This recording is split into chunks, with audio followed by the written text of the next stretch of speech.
Hello friends and welcome back to study GS with Shivam.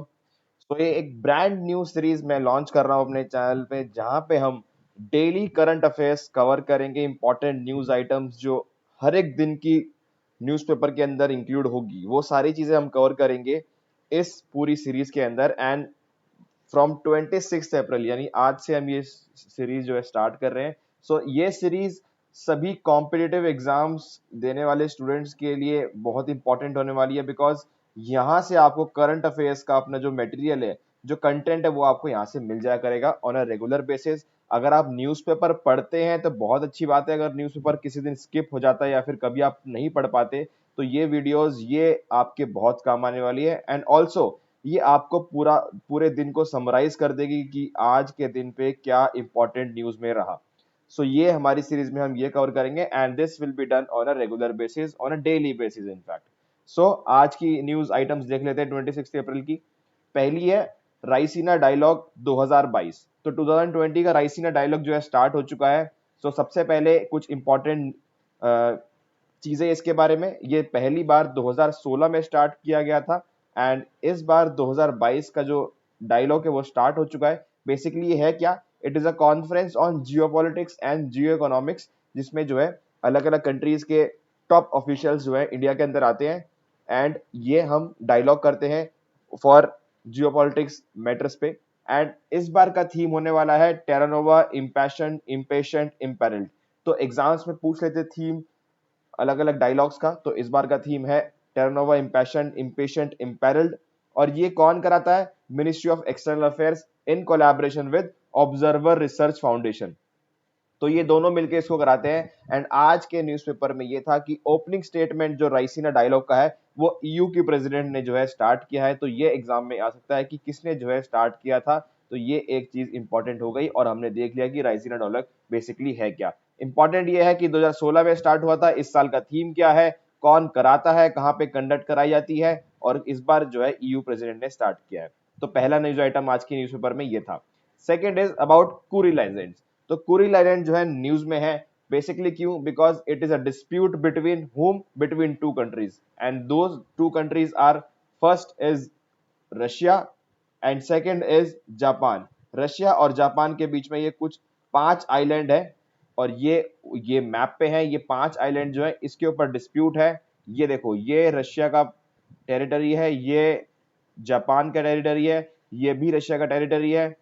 तो यहाँ पे इन दोनों के बीच में ये बनते हैं कुरिल आइलैंड्स। ये कुछ 5 मेजर आइलैंड्स हैं जिनके ऊपर थोड़ा सा विवाद है। तो एग्जाम पॉइंट ऑफ व्यू से इंपॉर्टेंट हो सकता है, पूछ सकते हैं कि कुरिल आइलैंड किन दो कंट्रीज के बीच में विवाद है, किन दो कंट्रीज के बीच डिस्प्यूट है। It is between Russia and Japan. और आपको एक चीज और, अगर आप एक स्टेप और फॉरवर्ड लेना चाहते हैं इस न्यूज के अंदर, so both Moscow and Tokyo claim sovereignty over them. दो सब दोनों ही कंट्रीज मानती है कि आइलैंड हमारे हैं, लेकिन वर्ल्ड वॉर 2 के बाद से ये आइलैंड पे रशिया का कंट्रोल है, यानी रशिया ने इसके ऊपर कब्जा किया हुआ है। तो ये एक न्यूज आइटम आज के न्यूज़पेपर से इंपॉर्टेंट थी।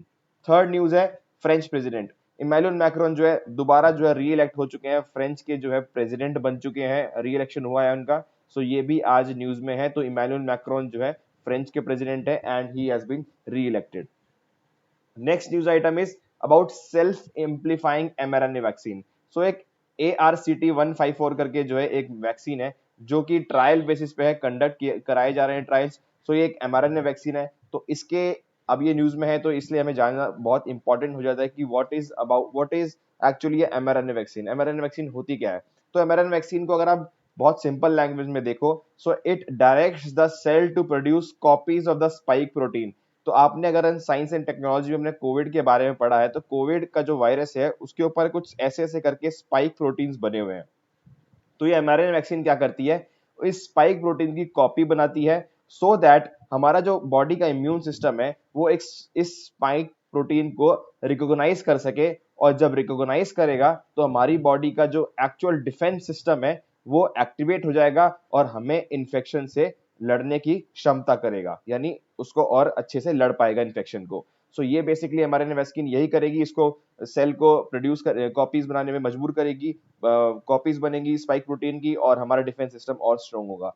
और इसका एक एडवांटेज ये भी है कि ये बहुत स्मॉल डोज में जो है लिया जाता है, रादर देन गोइंग फॉर ज्यादा डोजेस, ये स्मॉल डोज में भी इसका काम हो जाता है। So these are mRNA vaccine. तो ये ARCT-154 जो है डेवलप कराई जा रही है एरेक्ट्रस थेरापेटिक्स होल्डिंग्स में, जो कि कैलिफोर्निया, और ये ट्रायल बेसिस पे है वियतनाम के अंदर। तो जब ये बन जाएगी तब हम अगेन इसको कवर करेंगे, बट अभी mRNA वैक्सीन के ऊपर न्यूज में थी तो ये हमने चीज कवर कर दी। ये उसका कुछ बेसिकली डायग्राम है कि इस तरह से वर्क किया जाता है हमारी बॉडी के अंदर। तो ये आप और डिटेल में अगर आपको पढ़ना है तो ये आप कवर कर सकते हो। Next is central mine planning and design institute limited. Basically खबर क्या है कि अभी अभी कुछ दिन पहले ऐसे रिपोर्ट्स में आ रहा था कि central mine planning and design institute limited जो है वो मर्ज कराया जा रहा है मिनरल रिसोर्स ऑफ इंडिया के साथ। बट ऐसा आज कोल इंडिया लिमिटेड ने स्पेसिफिकली मना कर दिया कि बिल्कुल ऐसा नहीं हो रहा है, और ये स्पेशली न्यूज में है। तो इसको हमें एक स्टेप देखना पड़ेगा कि central mine planning and design institute limited जो है वो क्या है। सो बस आपको ये याद रखना है कि it is a subsidiary of Coal India Limited, यानी कोल इंडिया लिमिटेड के नीचे जो है काम करती है, उसकी एक सब्सिडरी है। तो central mine planning and design institute limited अगर एग्जाम में आता है कि ये किसकी सब्सिडरी है, तो आपको याद रखना है कि it is a subsidiary of Coal India limited.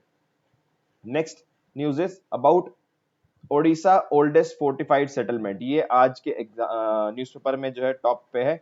Asurgarh जो है ओडिशा का ओल्डेस्ट फोर्टिफाइड सेटलमेंट जो है डिक्लेयर हो चुका है। तो ये आपको नाम याद रखना है असुरगढ़ का, आपको एग्जाम में आ सकता है असुरगढ़ के बारे में सबसे पहले। और एक चीज इंपॉर्टेंट ये है कि फोर्टिफाइड सेटलमेंट होता क्या है। Fortified settlement is basically multiple purpose के लिए जो एक जगह होती है, that is not basically for agriculture only, because जितने भी हमारी एंशिएंट साइट है ज्यादातर जो है एग्रीकल्चरल इकोनॉमी हम फॉलो करते थे, और एग्रीकल्चरल चीजें, एग्रीकल्चरल प्रैक्टिसेस एक्टिविटीज से ही मेजरली जो है अलाइंड होती थी प्लेसेस। बट फोर्टिफाइड सेटलमेंट का मतलब होता है कि मल्टीपल चीजें वहां पे होती है। एक तरह से आप इसको कह सकते हो कि बहुत सारा बहुत सारी चीजें जो है उस पर्टिकुलर प्लेस पे जो है टेक प्लेस करती है, मार्केट्स लगते हैं, डिफेंस में जो है, पोर्ट में जो है ट्रेड होती है। तो इस तरह से जो है मेजर हब था ये असुरगढ़ जो है, और उसी को बोलते हैं फोर्टिफाइड सेटलमेंट। तो असुरगढ़ जो है ओडिशा का ओल्डेस्ट फोर्टिफाइड सेटलमेंट बन चुका है। तो आ भी सकता है क्वेश्चन में इस तरह से कि असुरगढ़ रिसेंटली इन न्यूज वो क्या है बेसिकली, तो आपको पता होना चाहिए कि ये ओल्डेस्ट फोर्टिफाइड सेटलमेंट है उड़ीसा का। उसके बाद last news for the day is military expenditure 2021, जो Stockholm International Peace Research Institute एक रिपोर्ट जारी करता है ग्लोबल मिलिट्री स्पेंडिंग की। तो उसकी जो रिपोर्ट 2021 की आ चुकी है, एंड द 5 लार्जेस्ट स्पेंडर्स इन 2021 की लिस्ट आ चुकी है। तो सबसे पहले है यूएसए, यूएसए सबसे ज्यादा खर्च करता है, एंड सेकंड पे है चाइना। तो यूएसए एंड चाइना टॉप 2 पे है। और एक चीज और, ये दोनों जो है मोर देन 50% यानी total 52% of the world military expenditure जो है इन दो कंट्री से ही आता है। थर्ड पे हमारा इंडिया। तो इंडिया की पोजीशन पूछ सकते हैं एग्जाम में कि कहां पे है इंडिया की position in terms of military expenditure. Third पे इंडिया है। Fourth is your UK, and fifth is Russia. तो ये 5 टॉप 5 मिलिट्री एक्सपेंडिचर्स है। और ये आपको पहली चीज याद रखनी है कि यूएसए और चाइना दोनों जो है मोर देन 50% से जो है कंट्रीब्यूट करते हैं मिलिट्री एक्सपेंडिचर में, और इंडिया जो है थर्ड पोजीशन पे है। और ये रिपोर्ट कौन रिलीज करता है? Stockholm International Peace Research, short form SIPRI. Okay, तो ये आज के न्यूज आइटम से। आई होप आपको ये इनिशिएटिव अच्छा लगेगा। अच्छा लगे तो please like this video, and अगर चैनल पे नए हो तो please subscribe to this channel, because हम यहाँ पे जीएस रिलेटेड, कॉम्पिटेटिव एग्जाम से रिलेटेड सारी चीजें जो हमारे यहाँ पे कंटेंट जो है कवर किया जाएगा। So thank you for the day and see you in the next video.